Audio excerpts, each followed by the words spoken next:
There's a renaissance happening on YouTube right now, and you can either get with the times or get out of here. Scram. The future's coming and you can't stop it, old man. And that future has a name, and its name is breastfeeding. YouTube is no stranger to people trying to weasel their way around the rules to find loopholes that allow them to post porn on the platform. And the most recent and very successful strategy here has been breastfeeding videos in order to promote an OnlyFans. So, there is a channel, RIP, this is kind of a funeral service for the channel as well, called Sierra Education. She had over 150,000 subscribers, and she was kind of going viral on Twitter when people became aware of this with all the views and subs she was getting, where she was making breastfeeding videos where she just had full-blown honkers out there. She had titties not censored at all, and she used a little fake baby to give breastfeeding tutorials that would link to her OnlyFans. Now, as of right now, as of making this video, her account has been banned. I can't access it anymore. However, I did get to access it a few nights ago on stream in order to do my own investigative research here, so I'm going to go ahead and show you that. Yeah, Sierra Education, new breastfeeding tutorial, 4K breastfeed tips. What's weird is, well, I mean, I think you know it's weird, but what's interesting is this isn't new.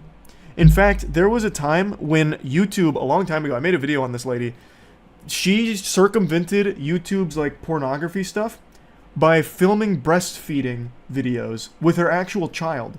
And she ended up going to jail, still in jail, I'm pretty sure. She's using fake boobs, I'm pretty sure. Oh, not her. You're talking about Sierra? Hold on. I'll check on another screen here. I'll tell you if they're fake boobies or not. It doesn't look like she's using a real baby, so that's good. It seems to be a doll. And those definitely aren't fake honkers. Case closed. Myth busted. Now, I meant stunt titties, like a pair of, you know, complete make-believe hocus-pocus titties. There's no telling whether or not hers are big naturals or if they've had augmentations done to them, you know, like some Deus Ex titties or whatever. But I was saying she's using her actual breasts on her chest, not using, like, some kind of movie prop boobies. We actually had a lot of fake titties around the warehouse back when I had my Library of Alexandria sex toy collection, so I've seen my fair share of those, and I can confirm beyond a shadow of a doubt that's not what she was broadcasting on YouTube. Now, I can also confirm that she wasn't using a real baby, at least not in the video that I had up, so she probably won't be facing legal repercussions like the woman who came before her. Her name was Lee Felton. Lee Felton used to post breastfeeding videos onto YouTube, uncensored, just like this, and she used an actual child for it, an actual baby for it. And eventually, when authorities were alerted to this, they kind of ruled that that's extremely bad because it's basically bringing a child into porn. Like, she would do things like oiling up and all of that. It was fucking disgusting stuff. Unforgivable. So she is still in jail for that. Now, Sierra Education here, that's the name of the breastfeeding pioneer that everyone's been talking about recently, it was just her and a doll. So she probably won't get any kind of, like, legal trouble for it, but it's still so fucking degenerate and gross to be using breastfeeding as a means to promote your OnlyFans and, like, whatever other porn or whatever. That's so fucking abhorrent. What she did was clearly a violation of the YouTube rules, which is why she's banned. YouTube has always had rules where if it's educational or artistic, you can post content with nudity in it. This is something we talked about like a year ago with the guy who nared his butthole under the education clause, teaching people how to properly de-hair their brown balloon knot. And I believe that same channel has also done the same for, like, shaving your pubes and stuff. So this whole branch of content is nothing new, but the big difference here with Sierra Education and her breastfeeding versus, you know, the butthole hair vaporizing wizard is that that channel with the butt nair, like the eviscerate all the hair on your chocolate starfish, that never linked to, like, porn or OnlyFans or anything, whereas Sierra Education was directly linking to an OnlyFans. So I believe the reason she got banned isn't even because of the breastfeeding itself, because naked yoga is another old popular trend on YouTube where people would post completely naked yoga videos under the education and art clause and never really got super punished for it. I don't know if that's still around. Actually, I'm going to check real quick. I'll be right back. So if I come back looking all sweaty, you know that it's still around. It doesn't appear to still be around. But what is another huge trend right now with the transparent try-on hauls, where women have noticed that you can once again put nudity on YouTube through an educational context if you do like clothes reviews, so try-on hauls. And what they're doing is they're getting transparent clothing and just being naked underneath it. So, and some of them do like in the shower too, like how absorbent is this material? So they'll wear like a white shirt and then go into a shower and, you know, get it all wet so you can still just see full milkers and everything. So like there's always these different little tricks and cheats and all that in order to get pornographic content onto YouTube. And right now, the breastfeeding one from Sierra Education was probably the most successful and biggest example of that. But also, now that I mention it, I think transparent try-on hauls are probably just as big, if not bigger, because they continue to just grow. More and more people are doing that, and it's the same thing. It's basically just doing it to have nudity on the platform to try and make money that way. And every time I talk about this kind of stuff on stream, people always inevitably ask, why? Why the fuck would someone want to put this kind of content on YouTube? Just keep it on OnlyFans or keep it on, you know, whatever other sites you're using for that kind of content. And the answer is pretty simple. It's because YouTube is the biggest possible platform to get eyes on it. So if you're someone like Sierra Education, you can break out on YouTube through this breastfeeding guise, this ruse, and link people to your OnlyFans that would have never seen it before. It put so much attention on her, and she was constantly translating those peepers to her OnlyFans to try and monetize them and immediately try and capitalize off of that. It's just a bigger stage for it to promote to something else. It's the same reason why someone wants to do it on Twitch, because there's more people going on to Twitch than there are going on to Chatterbait or something. So if you can stand out on Twitch as someone that's doing some kind of sexual content and link to your like full-blown sexual content, you stand to get more eyes on it because the platform's bigger. That's just always been the way of things. You want to try and stand out on a bigger platform to increase your odds of being seen. Now I'll briefly go back to Sierra Peach for a second because she is nothing if not tenacious. Her main account with over 150k subs did get banned, but she is already back on the grind posting on other YouTube accounts with the same content, and she's doing it on Instagram now as well. Instagram has recently become completely infested with porn now. I've been seeing a lot of discussion around this where if you go through like any pages really, you'll inevitably end up on something pornographic just fucking jump scaring you. Like going through Reels, apparently a lot of people are getting it. And it's people like Sierra Peach that are starting to recognize like, oh, even getting banned, it doesn't matter as long as a few new people see it. They might come and spend a few dollars on my OnlyFans or, you know, pay for a couple months on OnlyFans. So people are starting to catch on to that. So they're flooding places like YouTube and Instagram with it. It's not surprising by any means. As I mentioned, this is nothing new. But it's always so degenerate to do some shit like this. To promote porn through breastfeeding videos is just so weird. That is so fucking weird. Even though she's using a doll, it still doesn't take away from just how bizarre and gross that whole idea is to promote porn through breastfeeding tips. Like, what the fuck? But yeah, anyway, I wanted to talk about it a little bit. That's it. So yeah. When you think of demons, you probably think of the mainstream normie names like Beelzebub, Asmodeus, Lucifer. What if I told you there's another demon out there, a very real one that not too many people know the name of, but probably should? Smash Bandicoot. When Dante made the venture into the deepest pits of hell, there was one circle he too feared to speak on. The Smash Bandicoot cringe lair. If you look up his name on YouTube, you can't even find his channel anymore because it's buried underneath all of these videos that document his years of awful behavior and downright insanity. After taking the plunge into the deep dark rabbit hole of Smash Bandicoot, I'm pretty sure this is the same guy from 2012 that was arrested for eating a man's face off in Miami.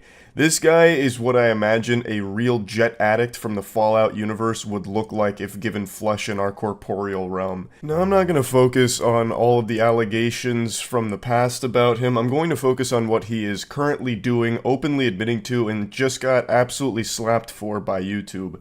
This is less of a video about Smash Bandicoot and more of a video about a huge YouTube W. So, Smash Bandicoot recently concocted a nefarious scheme to falsely copyright strike channels that he didn't like. So, he targeted a YouTuber named Cartoonshi. He flooded the channel with 3 copyright strikes, which then put it on the 7-day doomsday clock for Judgment Day. If you don't know how the strike system works on YouTube, if you get 3 strikes, you lose your channel in a week unless you prove that they're a bunch of malarkey, the claims aren't real. So Cartoonshi was facing channel termination. He also wasn't the only one that Smash Bandicoot was doing this to, and he didn't have any real grounds for striking. They were fraudulent, and he celebrated the fact they were fraudulent openly, blatantly. So apparently this guy named Smash Bandicoot is copyright striking someone that he doesn't like. And their account is in a bad spot right now because of it. He's attempting to dox him and get his channel banned. Okay. So Smash Bandicoot is a YouTuber? Smash Bandicoot has harassed not only Cartoonshi, but also myself and various other creators. This person is removing content that includes nothing he made in what is clear bad faith, and then tagging YouTube. Just spamming fucking die. Man, this guy he is on the crack pipe. Yeah, this man's got a whole Lord of the Rings movie covering Smash Bandicoot. And I am tempted to take the plunge. This is apparently Smash gloating on one of his many accounts that he likes to make where he's celebrating this and acting as if he's some kind of omniscient god figure who's, controlling the hands of fate, the puppet master. I will not deliver the 3rd strike, which he eventually did. This is a mere lesson. If he wants to continue making content, he can, but I will not revoke. In exchange for letting both of you get set free, however, you must tell me who are the content creators both of you have friended on Discord, delete the recording and guide me, then I shall set you both free. For once, don't be a pathetic, arrogant, and not gonna continue forward there. He was trying to use these strikes as a way at getting back at people he didn't like. Now, the bad blood between all of these people in Smash goes way back over nothing. This is a mentally unwell individual that needs professional help, for sure. Like I said, I'm not getting into all of the allegations over the years they've been a nuisance, but it is some weird, not good shit. So this has reached the boiling point. He's harbored this grudge for 4 years and then came up with these strikes. He's claiming certain things about these videos that he has absolutely no right to, and as you saw, he openly just celebrates that they're not legitimate, but he's able to abuse the system, which has been a problem on YouTube for a long time. So, obviously, Cartoonshi and the other YouTubers that have been falling victim to this were panicking about it, thinking they were going to, lose their channel or just be in like a terrible standing on the platform. But YouTube, in recent years, I don't know how many people know this, has really started singing a different tune when it comes to this type of exploitation. They've been pretty solid about addressing it and fixing it. It might not always be as fast as it should, but the fact that they're at least doing that is such a significant improvement. I've mentioned this case a couple times over the last few years, but in 2019, they absolutely teed off of a fucking douchebag's face for this type of copyright strike abusing. There was a false flagger who repeatedly false flagged Minecrafters and then tried to hold them ransom, I'll release the strike only if you pay me via PayPal. YouTube actually took him to court and slapped him with $25K right to the goddamn noggin. They took him over his knee, spanked his cheeks red with discipline, and kind of put the kibosh on that with an exclamation point, really. And in recent times, they have been stepping in and fixing problems like this. And I'm happy to say they did just that. So Cartoonshi made a post today talking about how the strikes are disappearing, which is great. They say, my strikes are being removed, I've got one more left that should be sorted out shortly. I want to thank everyone who reached out to help and managed to spread the word. The support from the past 2 days has been insane. I'm tired and need sleep. And I'm sure he slept with a nice wet dream knowing that he foiled the great Smash Bandicoot's plot.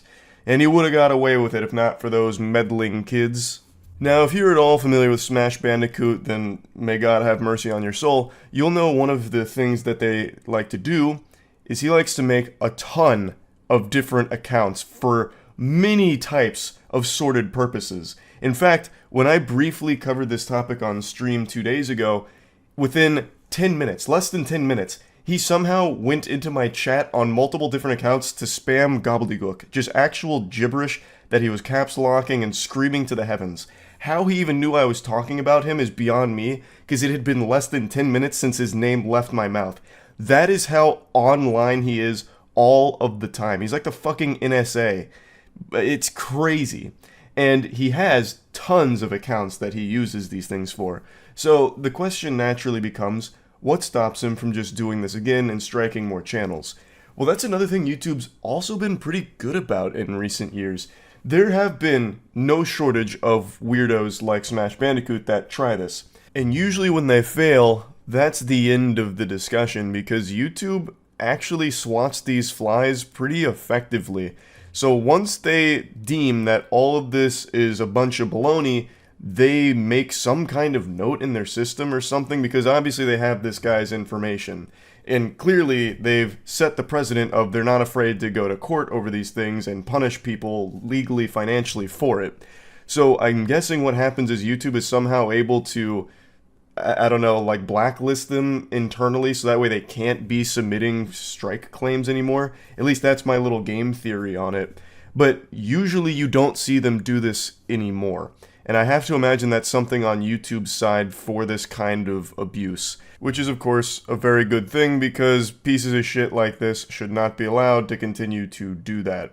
So I just wanted to talk about this a little bit because it is one of those situations where it has a happy ending.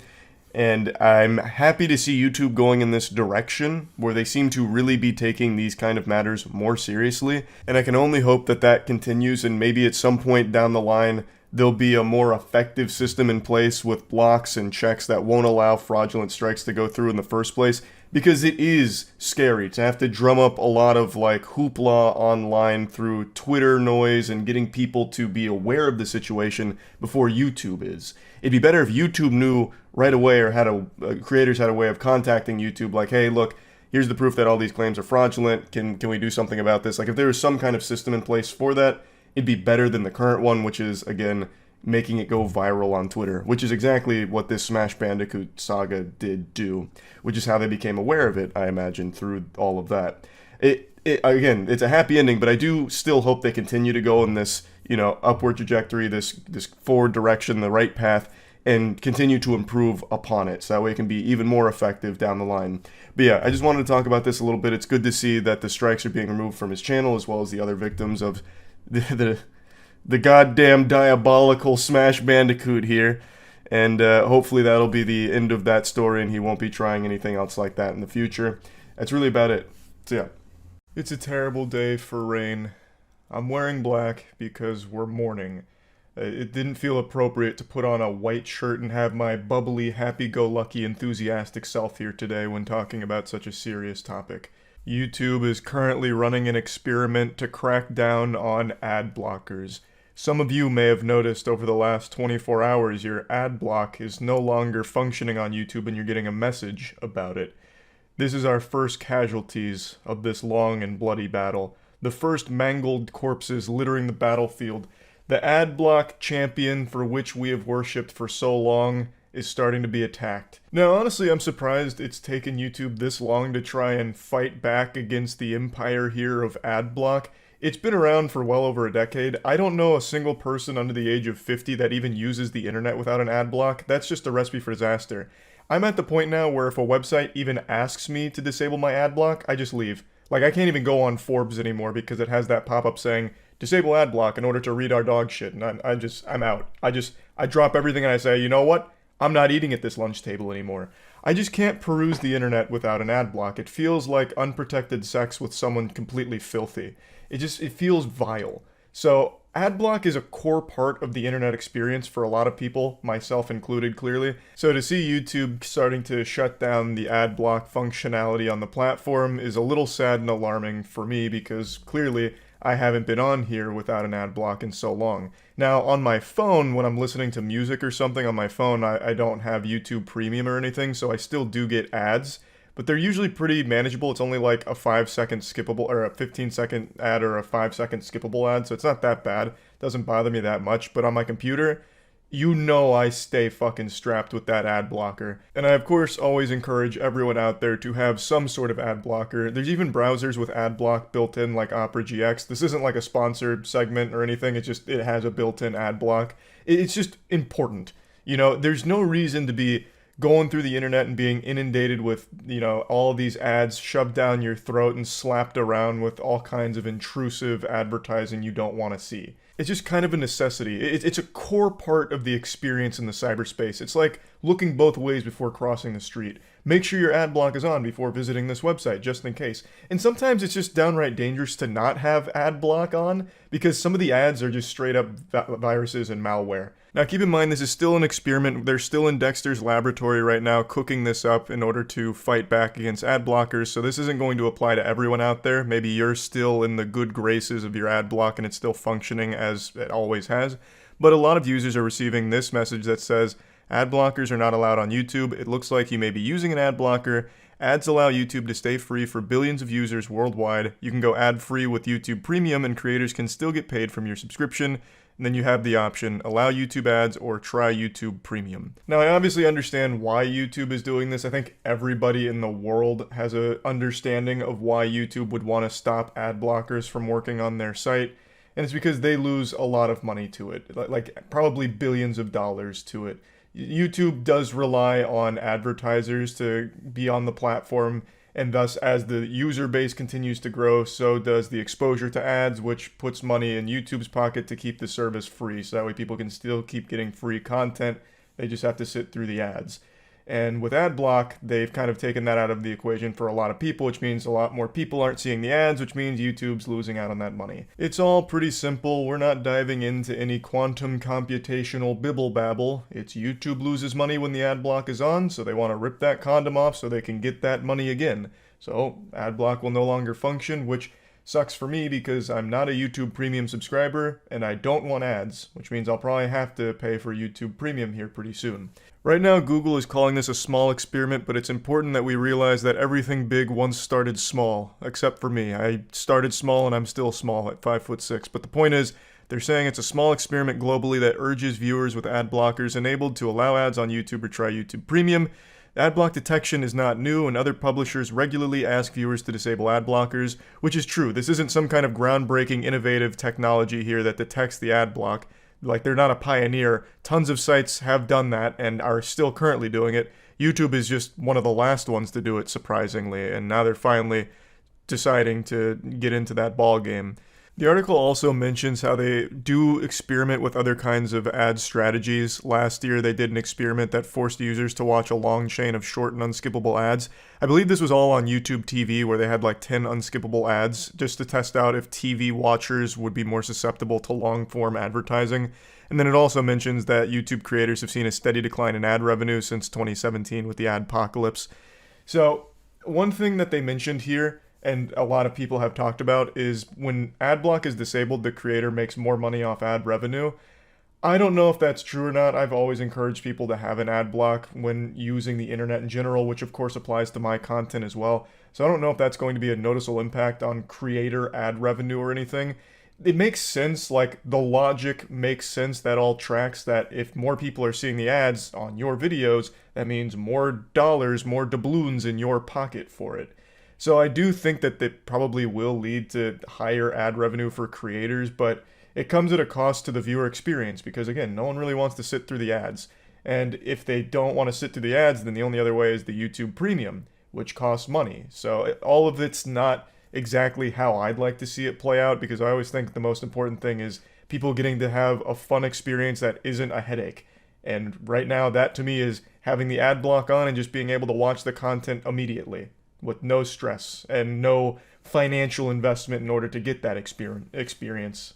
Also, you might remember a few years ago, actually quite a long time ago now, there was a couple delusional creators that were absolutely huffing glue, and they started to whine and complain about people using ad block. We had these fucking hall monitors on YouTube who were like, ad block is piracy, it's theft, you're stealing from the creators. If you care about our content, you'll turn off the ad block and you'll click on the ads too, god damn it, you fucking filthy swine. And everyone shot spitballs at him and made fun of those clowns. Well, now they're probably wiggling their finger, like completely jubilated at this new announcement here. No, that mentality hasn't been prevalent in quite a long time. That's kind of faded out because it's so ridiculous to try and claim that free content is being pirated when they're not watching the ads. It's so stupid. But I just wanted to point that out right now because they're probably ecstatic. Like, they're probably going wild right now. Fucking rip their shirt off and twirling it over their head right now. I just slapped the mic. I bet that sounded amazing. Sorry about that. I guess a little jump scare. But yeah, overall, it's a sad day. It's the end of an era. The end of the ad block utopia we've taken for granted for so long. I can only hope that this doesn't become even more widespread because right now it's already huge. I mentioned Forbes earlier, but there's a lot of major publications that won't even allow you to access articles with an ad block on. And like, I understand.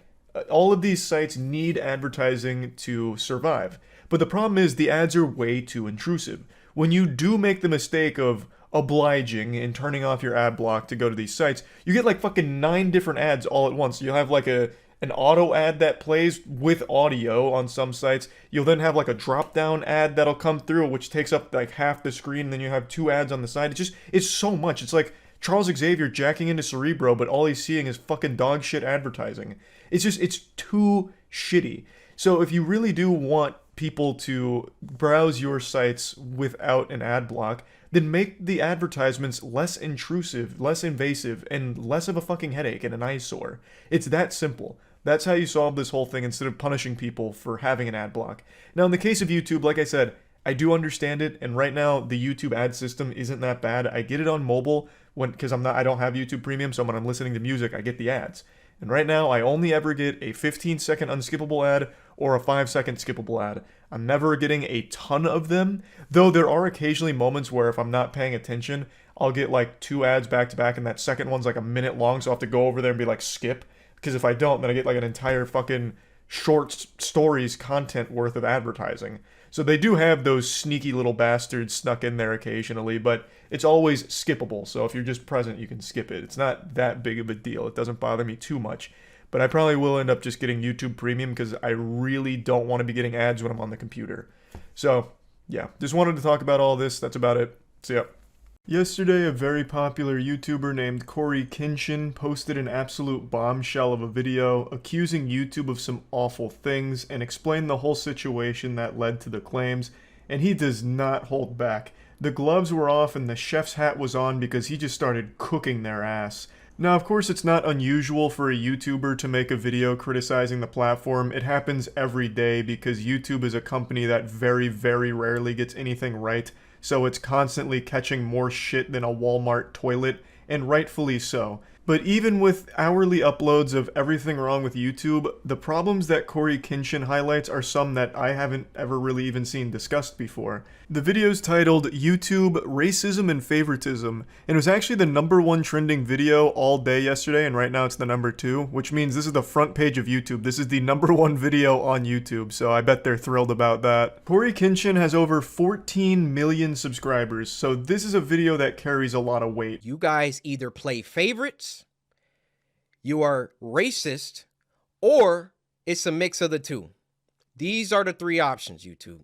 It's a pretty aggressive intro, but he is rightfully upset about unfair treatment he's been experiencing. So, after going through what he's gone through, he believes that there's only really 3 possible conclusions to draw from it, where it's either YouTube policy team playing favorites, members of the policy team being racist, or some combination of the 2. Now, before getting into the specifics of the situation, I'd like to say I think most people have been aware of favoritism on YouTube for quite a while. You know, it's not exactly like the Krabby Patty secret formula. It's not hush hush. I think everyone has recognized that there is some level of favoritism on the platform. I mean, there's even that viral video from a few years ago where the CEO of YouTube said to Juice WRLD that they need to pump his numbers up, which indicates artificial growth. It means that they have at least some capability of boosting channels, whether that's through the algorithm and pushing it to more people or just inflating it themselves.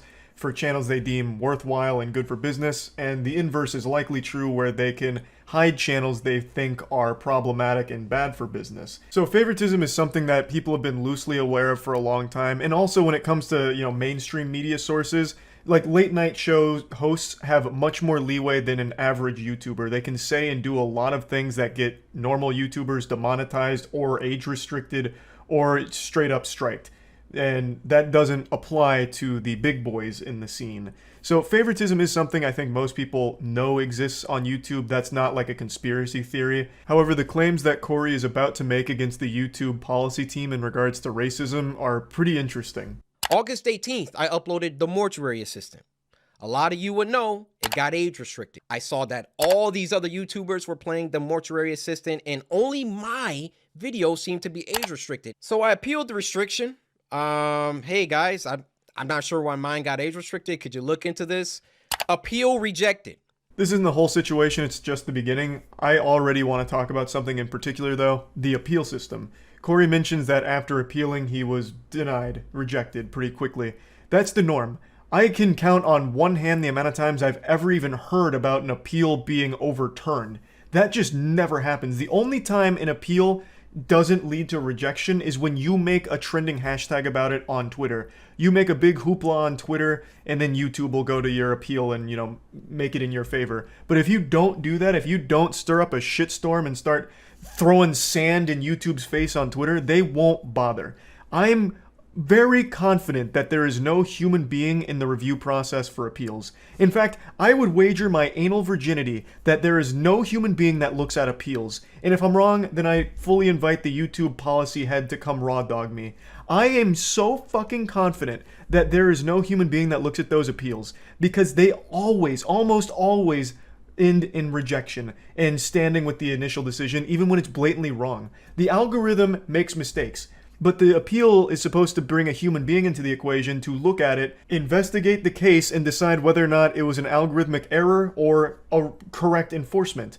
And there are times where it was just outright incorrect, just outright wrong, and they will still stand with that decision. So I just don't think the appeal system works. That needs a drastic overhaul ASAP. Only my video got age restricted. My YouTube rep, who isn't on the policy team, he looked at my video and he said, hey, it could possibly be this part at the end about it. So I looked at that part. The first thing I did was try to find other YouTubers who had that part, or at least a part similar. So I go to Markiplier's Mortuary Assistant Part 3, and he had the same situation going on, and his video wasn't age restricted. Corey explains that after the appeal was rejected, he talked to his YouTube rep who speculated as to why they decided to enforce the age restriction, and he highlighted a potential problem with the ending of the game that was in his video. So Corey then went to other videos to try and find that exact same part, and he found it in one of Markiplier's videos, which wasn't age restricted, yet had the exact same content that Corey's did.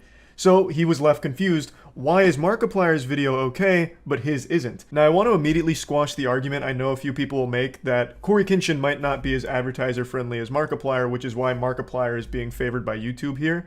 That just doesn't work because Markiplier still says bad words. He'll say fuck and shit and damn, he'll squeeze in some naughty words. Corey Kenshin is squeaky clean. He doesn't say any naughty words. He even censors bad words in the games that he plays in the videos. He is the more advertiser-friendly creator. So it's not just YouTube playing favorites for whoever's more advertiser and brand friendly. It's not the case because if it was, Corey would be the winner there. So it definitely has to be something else at play for why they demonetized Corey and not Mark. Now, if you've been around my channel for a while, you might remember I went through an almost identical situation a couple years ago. I made a video on a fake road rage incident and got an entire strike for it from YouTube, a policy guideline strike from YouTube for it.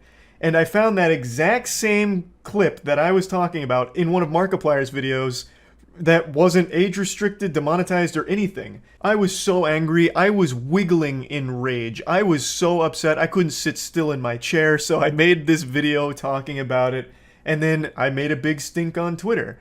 And Markiplier actually came to my rescue, like a fucking hero of justice, a symbol, like Batman. He came in and said, fair is fair, where is my strike, YouTube? And YouTube responded, not by getting rid of my strike, but by striking Markiplier's video as well. So now both of us ended up with a strike, and Markiplier made a video talking about that, and eventually YouTube decided to rescind both strikes, saying that it was an overreaction to things and it was a mistake on their part. But obviously you can see the problem here. They're not enforcing their rules equally across the platform, and they're just not enforcing them properly at all. There was no reason that video should have ever resulted in a strike by any stretch of imagination. I can understand the algorithm having a bit of a oopsie, a little boo-boo there, and mistaking a fake comical road rage for a real incident, but the appeal process is supposed to come in there where a human being looks at it and within 3 seconds should be like, oh, this is clearly a joke.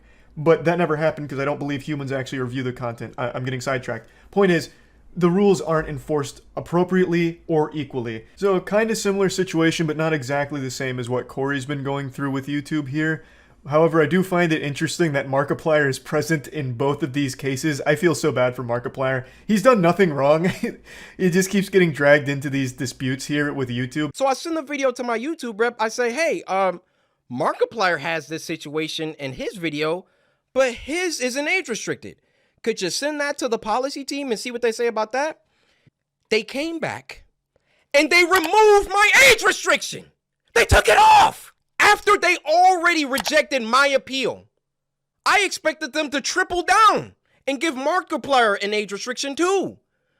But they looked at Mark's video and they used that to verify my innocence. After being confronted with evidence, the policy team folds and gets rid of the age restriction on Corey's video, but he decides to press forward by trying to get an explanation for why it was okay for Markiplier and not okay for him. Why isn't it the same ruling, and why is it only now, after being confronted, that they decide to get rid of the age restriction after already denying his appeal?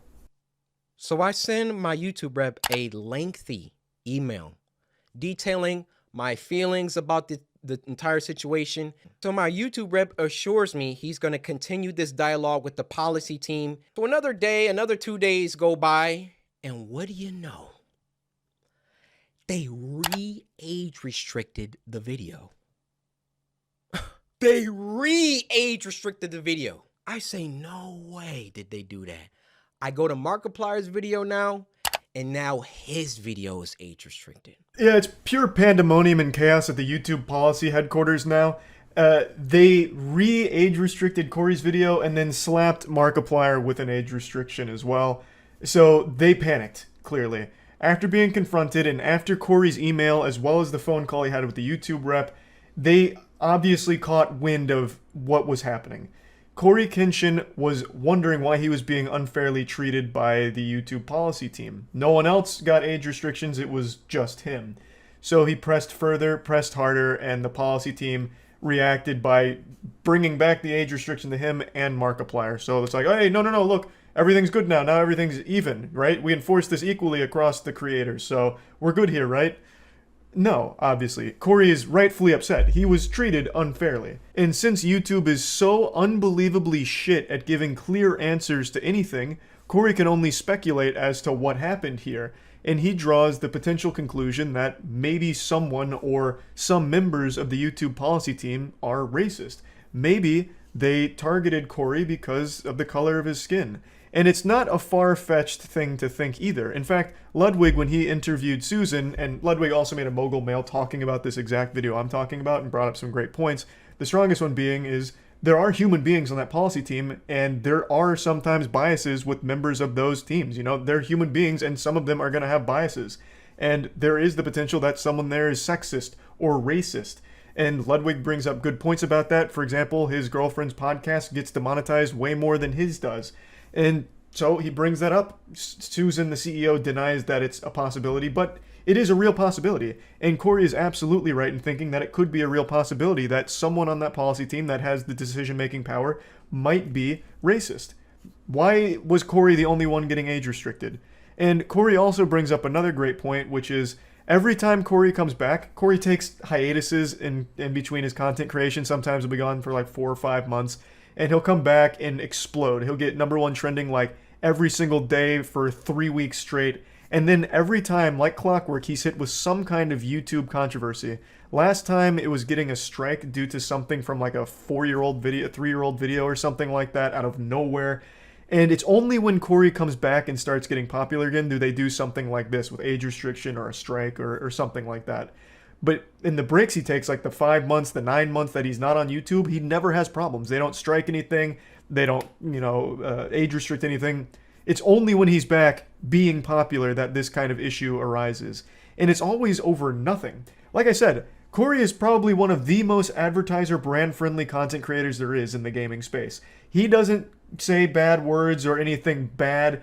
He even censors that kind of shit in the content of his video, like from the games he plays.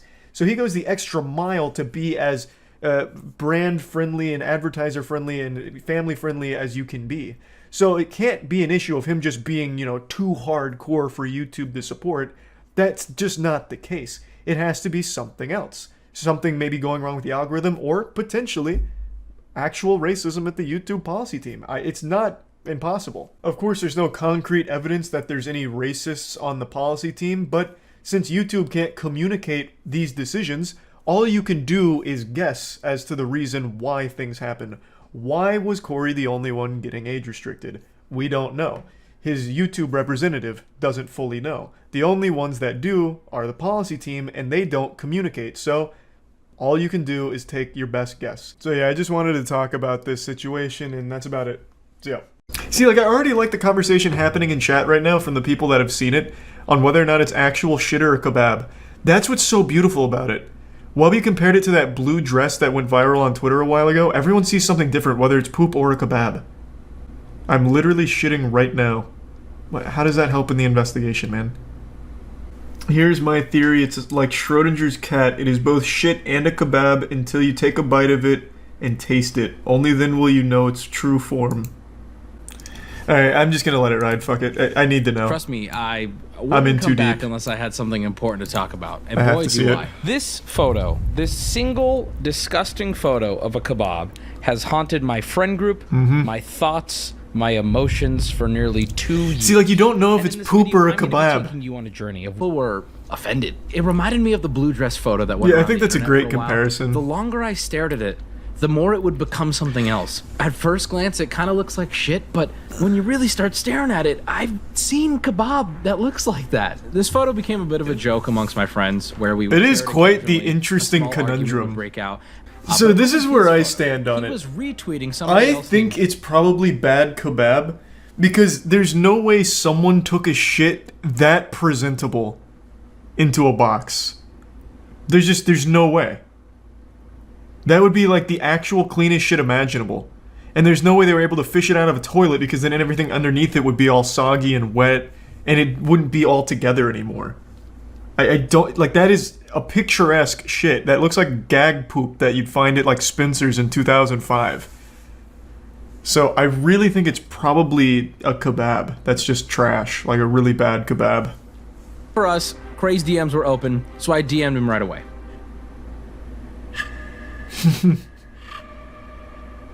So at this point, we have Justin Wang's tweet on December 16th. God, this is so Craig's tweet from thoroughly investigated. Both of these were in December, but we knew we had to find something older. And that's when we found the 9gag post. The post was found the first ever sighting of the turd kebab on the internet. Turkish Kebab House, a small, unassuming kebab shop located in Blackpool, United Kingdom. The first internet post of How did they do that? As far as we can tell, appears to be on a Google review under the photo section of said Turkish kebab house. We don't know the exact date it was posted, but we do know it was like in actual March CSI shit. According to I don't think it's a pile of shit. Family-friendly skate park after. Maybe you could justify him doing it if he uploaded it from a different account, but this was posted from the same account he reviewed a child's haircut from.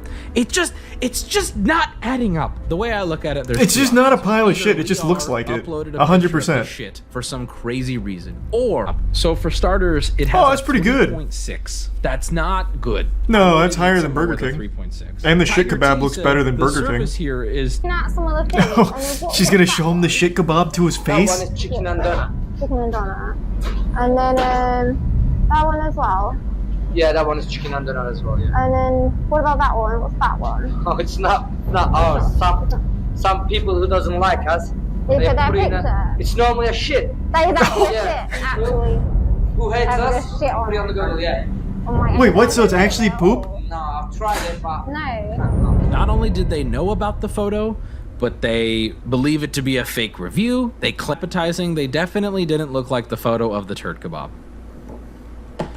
What argued? What was so frustrating about this is now the only option is that Lee R took a shit on a pita and uploaded it as a review. I just don't think guess so. There is a and get an expert's opinion. So I reached out to a gastroenterologist to get their opinion on it. That is so smart. I'm one of the Holy shit. Digestive Disease Associate. If it's a recent poop, probably. I'm going to show you said image here. He's got like an easel for it. Here it is, and the grooves going through it. Do those look like something that? The thing that throws me off is that there's little chunks in it. Definitely could. It's potential. It's possibly poop. Yes. If you had to pick a side, what do you think it is? I think it's probably a kebab that looks like shit. How, with all the correct... Yeah, I really think it's a kebab doctor, too. A gastroenterologist. I really Look at do. This photo.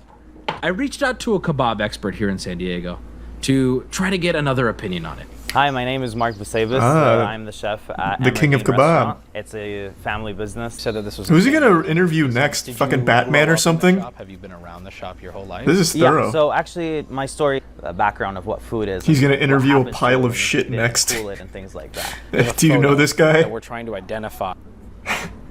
I would, that is not kebab. Well, Oh my okay. god, it's even so messing up first the instincts expert. is, this is definitely ground. See where it comes from, because like I know the food from all the cultures.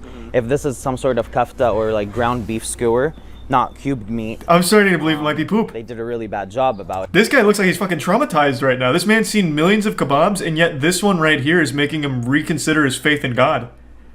Maybe it actually is shit. I was fully on the side of it's just a kebab that happens to look like shit.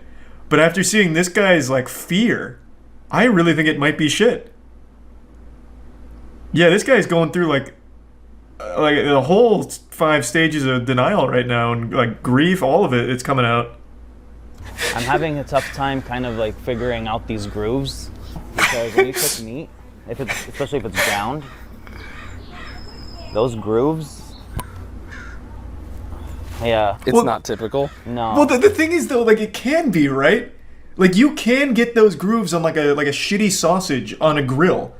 Like, if you don't know how to grill something and you're, like, fucking grilling up a sausage or a hot dog, you can get those grooves. The grooves aren't what convinces me. What really convinces me is there's, like, little corn chunks or something that appear throughout that load. Like, the grooves aren't the smoking gun in my eyes. More leads. We have to find what Lee. else to do. And with that, responds to my original DM. And not only does Cray respond God. to my original DM, What a twist. he's claiming that he is the one that took the photo. Here's where it came from. Yeah, of course, mate. What's my cut? I don't know if it was me being naive, but at the time, him asking me for money didn't really bother me. I was so caught up in finally getting What a an answer fucking to the asshole. story, I guess I didn't realize that him... Bro, what kind of weirdo's like, yeah, I'll tell you where the poop comes from. How much you paying me? What what the fuck? What an actual scumbag. leading with asking for money is a little odd. So I obliged that they had provided it. No idea why. I took the pic of it, but it was funny as fuck. Cray is claiming his friend I don't took a believe shit on that. a pita I don't believe that. at the Stevenage football arena. No they chance. Took a photo of it and they uploaded it as a joke. So in order to get some more proof, I asked That's a him if he could goddamn send lie. me a photo, a screenshot of the photo in his camera roll when the photo was taken. June 2nd, 2020. This was the first problem. We have that photo dated on Google Yeah, Review, that was a lie. posted by Lee R. in March of 2020. So after the date discrepancy, I Very decided thorough, to hit up very the smart. so-called PETA shitter himself, Cray's friend, Lewis.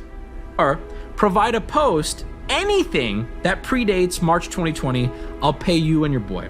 Don't worry about it. Giving you loads of answers for nothing. Going to football now. Didn't think you'd be like this. It's only a shit. It's only a shit, Lewis. It's only a fucking shit. You're only a fucking shit. You wanna be amateur football player? You're never gonna fucking make it, dude. Keep chasing that dream. Keep hoping for a sponsorship, Lewis. It's just a turd. Shitting in pitas and shitting on dreams. hard! Guys, let me ask you something. Man, fuck if I Lewis. offered you $500, which was my current offer, at that point I didn't really know what to do, and I'm being honest, there really wasn't anything we could do. Until Lee R As posted if out another of review. nowhere, Lee R Yep. posts a new review Yep. on Google. Yep, I fucking saw that coming. There he is. Lee R different time zone. On that phone call, we'd have to convince the shop of the documentary we're doing, explain what's going on, Documentary. and then convince them to use their business on Google Mystery to send meat. a message to this random guy for some dumb American YouTube channel. And that's exactly what they And did. that's exactly what I we mean, let's fucking go. I'm in his head right now. I feel like I'm investigating it now. It's, what is it? It would be about 1 p.m. 1 p.m. in the UK. Let's fucking go. We will find Lee R. Currently going through It's gonna end up being one of Wubby's friends. reviews on Google. We're calling up Prestige. The man Carpet closest to Wubby. Cleaner. Sorry, I look so. He's getting so excited. I'm getting excited with him. Getting on today. My partner was away diving today, so he's not available to sort of search that for you. And he was definitely Google review. Yeah, it was 100% a Google review. Yes. Oh my god. We're so close. Lee R is right around the corner. Okay, I appreciate it so much. Maybe? Lee R is gonna turn out to be DB Cooper. I feel like that was pretty good. Couple days here and give you hope, but unfortunately, as I Oh, record what? this, Lee R has not responded in any way. Man, what to a the fucking review. piece of shit. God damn it. I do think that we'll get better results if I ask for your help. I was gonna If say, you that's have definitely any the play. Information that leads to us The getting in arrest of contact Lee and R. finding out the source of this photo. I'm offering up a $5,000 bounty. Oh, to either wow. who Lee R is or what this photo is of. We found an Instagram of someone we thought was Lee R, and I did How? message them. How? If you're wondering why this wasn't in the video till now, it's because they never replied and we didn't think it was relevant. However, with the context now of the photo being removed, we have to look back at every single person we interacted with, and I'm starting to believe this Instagram account was actually Lee R's. That we are. They saw my messages and they went and deleted the photo. Motivation? I don't know why. Maybe they're scared. Maybe they think they're in trouble. Does that mean it's proof? Does that mean it's meat? I don't know. The photo's gone. I cannot believe a couple days before posting this. Imagine being the guy behind that account. They're like, oh my god, fuck, someone finally saw that I shit in a pita. Oh my god, I'm going to jail. Jesus Christ. It's all over. Just fucking sweating. Staying up all night. Do I delete the photo? Oh my god. That's gonna make me look even more guilty in the eyes of the law. And then just drinking yourself into a stupor, and then you just stumble to your keyboard and delete it. And now you've triggered all of Wubby's alarms, and he's hot on your tail. So you fucked up. It's like Death Note, but if Light was like shitting at kebab restaurants, I guess. What a storyline. Removed. Hashtag turd kebab on Twitter. Any information, you can get $5,000. All right. Thank you so much. Bye bye. Real quick before the end. Nice. What an incredible story. What a fucking story. After everything, after all the presented evidence, I am still firmly on the side that it is a kebab that looks like shit. I still don't think anyone could successfully take a shit like that, ever. Under no circumstances. Or it is a gag poop that they put there as like a way of sabotaging the restaurant. It is either a kebab that looks like feces or a gag poop that they used as like a scathing review of the restaurant. I think those are the only two options. I don't think someone took a real shit that looked like that. The gastroenterologist recently changed his stance on it The gastroenterologist recently changed his stance to it being poop via a Twitter post. Or they ate the kebab first and then shit it out.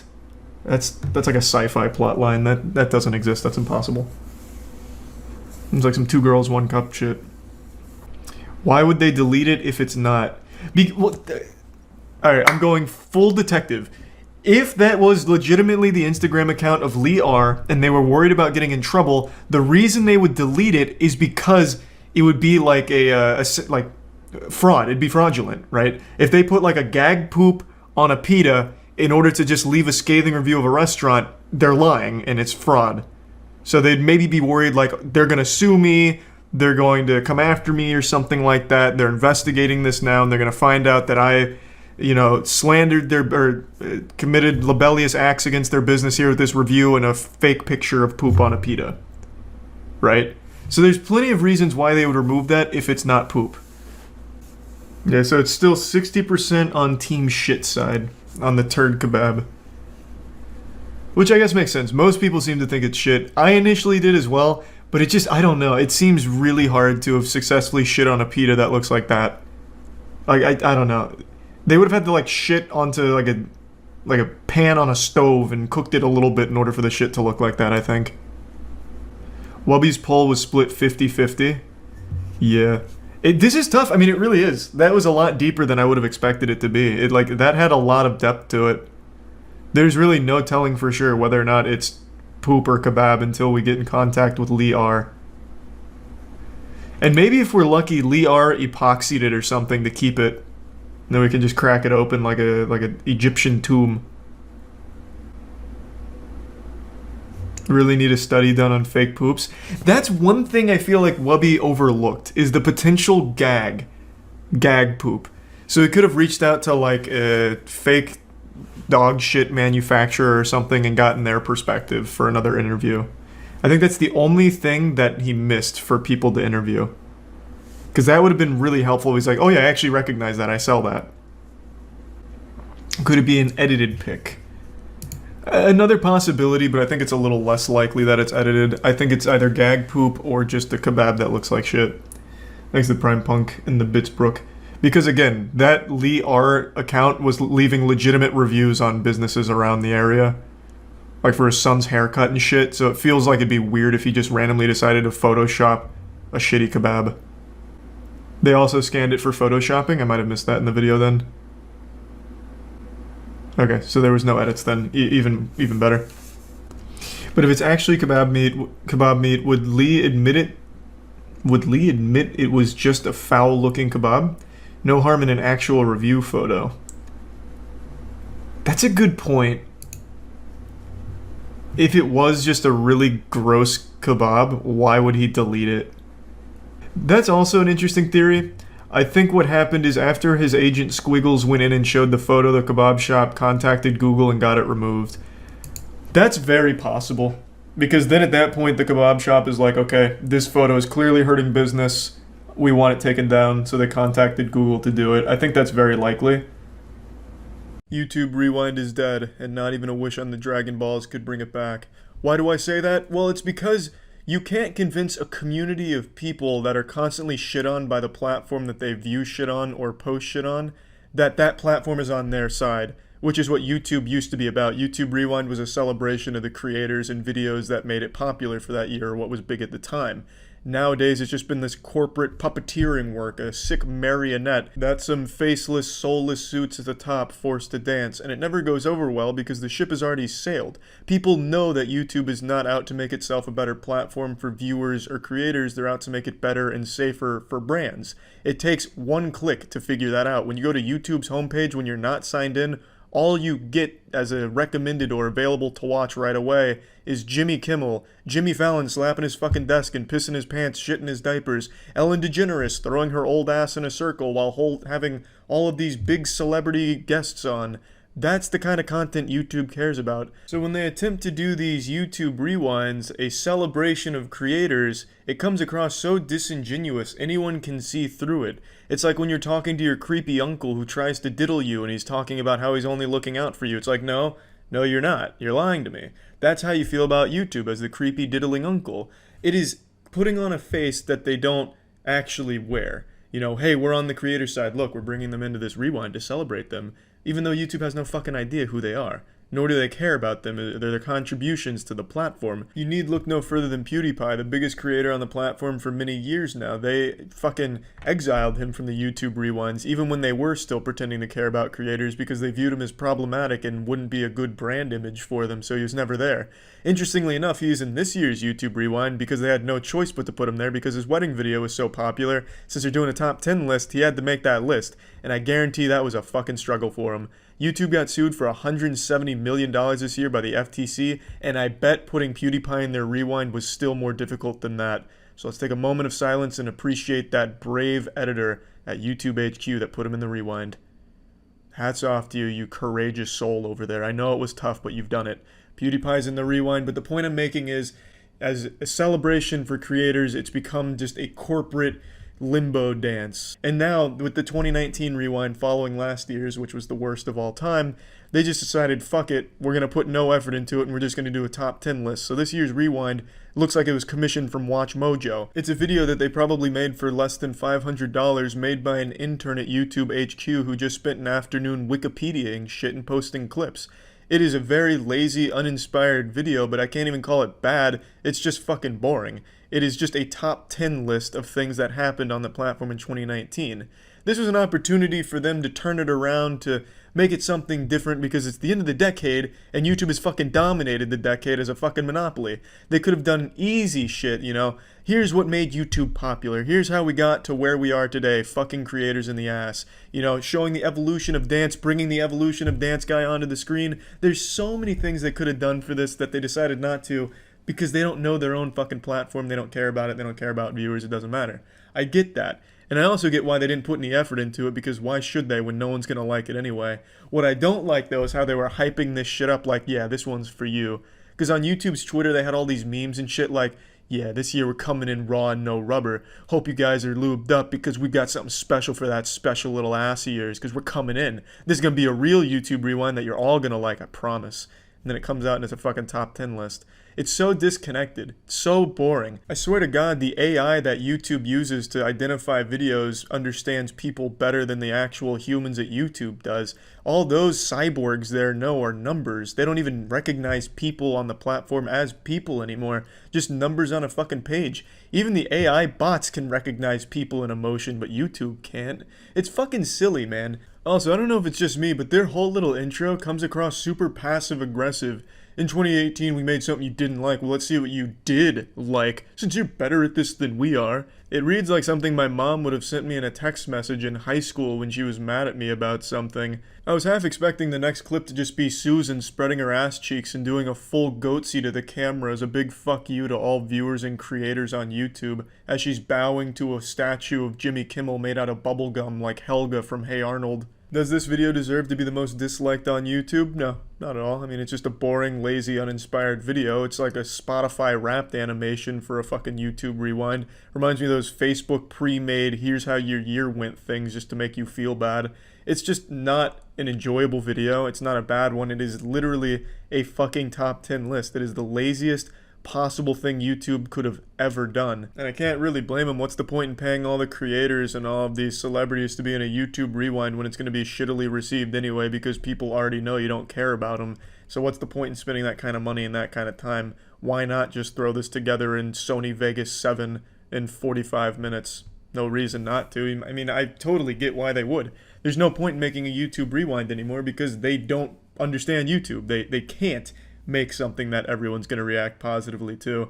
So, I mean, I get it. It is a little disappointing, but it's better than last year at the very least. At least they didn't try and pretend like they care. This time they're just like, hey, you know what? Fuck it. Here's just some top 10 stats. You guys like stats, right? You can do fucking fantasy football for YouTubers with this shit. So I can't say it's the worst video. I can't say it's worse than last year's YouTube Rewind. All I can say is I don't think they should do any more YouTube Rewinds. They need to just put that shit 6 feet under. Just lock it in the coffin and call it quits. This shit is just, it's dead. You're never going to make a good YouTube Rewind unless you totally change your platform and actually start caring about some of the individuals on it, or at least pretend like you do in a better way. It's just, there's no way they could ever turn this whole idea around. YouTube Rewind started as a super positive thing, overwhelmingly loved by the community for years, but now it's just some sad shit, borderline propaganda. It's like the fucking we are Walmart thing, that old viral video of trying to get Walmart people excited about Walmart. It's just, it's fucking garbage corporate shit now. There's no point in doing it. Just stop YouTube Rewind. It's never going to be good again.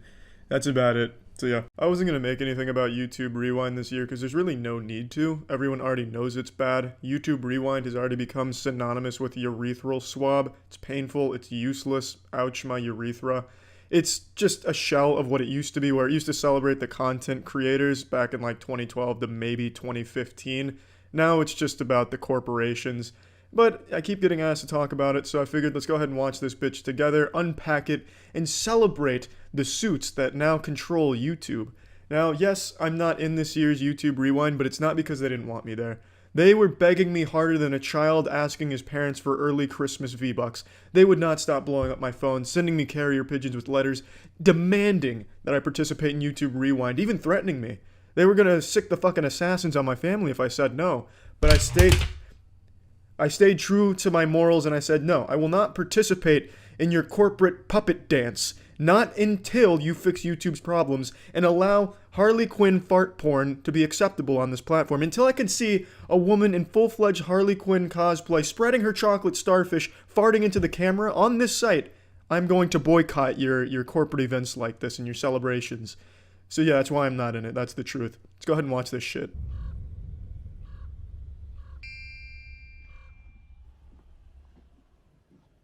Oh hey, it's my favorite YouTuber, Will Smith. Yeah, I know some of you turbo virgins might consider Will Smith more of an actor, perhaps even rapper, rather than a YouTuber, but fuck that. Being a YouTuber is so much better than those trivial accomplishments. At the top of Will Smith's Wikipedia, it should say, Will Smith is a superstar YouTuber who also happens to dabble in, like, acting and, you know, rapping. Yeah, if I control Rewind, I would want Fortnite.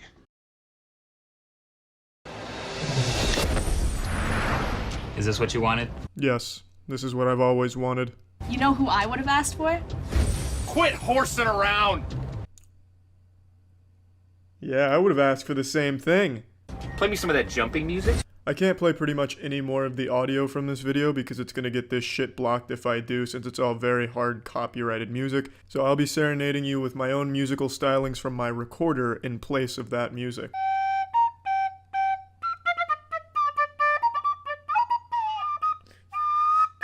Apparently, we control Rewind this year. No, no, no, no, you do not. No, you do not. You're not fooling me, Liza. You do not control that. That is controlled by the YouTube almost human androids. There's one thing this video needs. K-pop!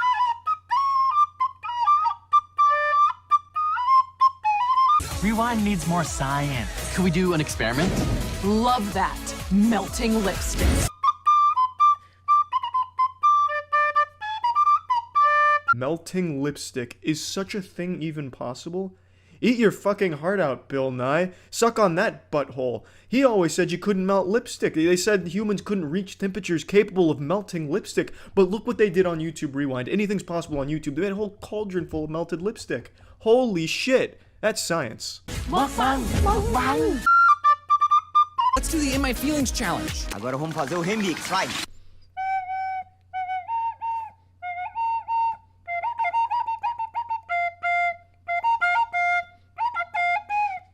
This part just really hurts to look at, and I'm not even going to let my recorder solo play over top of it because it's just insulting to my musical expertise. Wait, hold on. It now shifts gears into being this circle jerk and patting themselves on the back. See, look, not all YouTubers film dead bodies in the forest. Look, some of them actually do some good things in the world. And yeah, they do. There's a lot of good shit that creators did on here to help people. But this is not how you bring attention to it or celebrate those good deeds. This whole section just come across extremely ham-fisted, forced, and disingenuous. This is not how you celebrate the actual good deeds they did. We should read the comments. You should not. You certainly don't want to do that.